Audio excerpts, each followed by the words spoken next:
Iran ఇప్పుడు భారత్‌తో పాటు అన్ని దేశాలకి షాక్ ఇచ్చింది. ఒక్క చైనాకు మాత్రమే అనుమతి ఇచ్చింది. హార్మోజ్ జలసంధి చైనా కోసమైతే తెరుస్తోంది. మిగతా అన్ని నౌకలు కూడా ఇక్కడే ఉండాలి.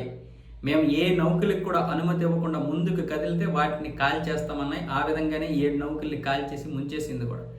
సో చైనాకి ఎందుకంటే చైనా బహిరంగంగా ఇరాన్‌కి సపోర్ట్ చేసింది. అందుకోసం పైగా చైనాకి, ఇరాన్‌కి ఎన్నో మంచి సంబంధాలు ఉన్నాయి. వాణిజ్య సంబంధాలు, స్నేహపూర్వకమైనటువంటి సంబంధాలు కూడా ఉన్నాయి, రక్షణ సంబంధాలు ఉన్నాయి. కాబట్టి చైనా నిన్న చేసినటువంటి ప్రకటనకి ఇరాన్ అయితే బాగా స్పందించింది. ఆ యొక్క వాడవలు అయితే అన్నీ కూడా కదులుతున్నాయి చైనాకి చెందినటువంటివి. కానీ భారతదేశానికి చెందినటువంటివి, మిగతా దేశాలకు చెందినటువంటివి కదలడం లేదు. ఈ యొక్క జలసంధి నుంచే ఆసియా కంట్రీకి చమురు అనేది సరఫరా అవుద్ది.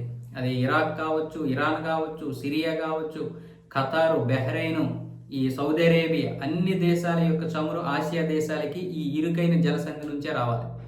మొత్తం ప్రపంచంలో 20% చమురు ఇక్కడి నుంచే సరఫరా అవుతుంది. సో ఇప్పుడు ఇక్కడ మూసేయడం వల్ల అన్ని దేశాల యొక్క చమురు వాడలు అక్కడే ఉండిపోయాయి. ఒక్క చైనా వాడ మాత్రం పరుగులు తీస్తోంది. సో భారతదేశం ఇటువంటి స్పష్టమైనటువంటి ప్రకటన ఇవ్వలేదు, ఇవ్వదు కూడా, ఇవ్వకూడదు కూడా. ఇప్పుడు మనం ఇరాన్కి సపోర్ట్ చేసిన నష్టమే. ఇప్పుడు చమురు విషయంలో మనం నష్టపోతున్నాం కదా అనే ఉద్దేశంతో ఇరాన్కి సపోర్ట్ చేసినా, లేదా అమెరికాకి సపోర్ట్ చేసినా, ఇజ్రాయెల్కి సపోర్ట్ చేసినా తీవ్రమైనటువంటి నష్టమే వస్తుంది. మనం ఇప్పుడు ఉన్నటువంటి పరిస్థితుల్లో మనం న్యూట్రల్గా ఉండడమే మంచిది. చైనా పద్ధతులు వేరు, చైనా యొక్క విధి విధానాలు వేరు. ఆ విధి విధానం మనకి రావాలంటే సమయం పడుతుంది. ఆ యొక్క క్యాపబుల్ రావాలంటే సమయం పడుతుంది. ఇక్కడ 100 నోరులు ఉంటాయి, ఒక్క నోరు కాదు. చైనాది ఒకే ఒక నోరు. మనం ఆ విధంగా తయారైతే మనం ఏదైనా నిర్ణయం తీసుకోవచ్చు.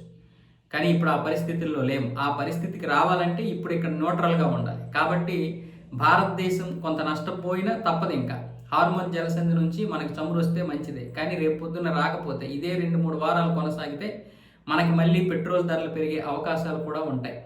అయితే మన దగ్గర 74 రోజులకి సరిపోయినటువంటి నిల్వలు అయితే ఉన్నాయి. చాలామంది చెబుతున్నట్లుగా 15 రోజులు, 20 రోజులు లేదా 40 రోజులు కాదు, 74 రోజులు, దగ్గర దగ్గర 2.5 నెలలకు సరిపడేటటువంటి నిల్వలు అయితే మన దగ్గర ఉన్నాయి. కాబట్టి భయపడాల్సిన అవసరం లేదు. కానీ ఇలాగే కొనసాగితే, ఒక నెల రోజులు కనుక కొనసాగితే మాత్రం ఖచ్చితంగా తీవ్ర ఇబ్బందులు ఎదుర్కోవాల్సి అయితే వస్తుంది.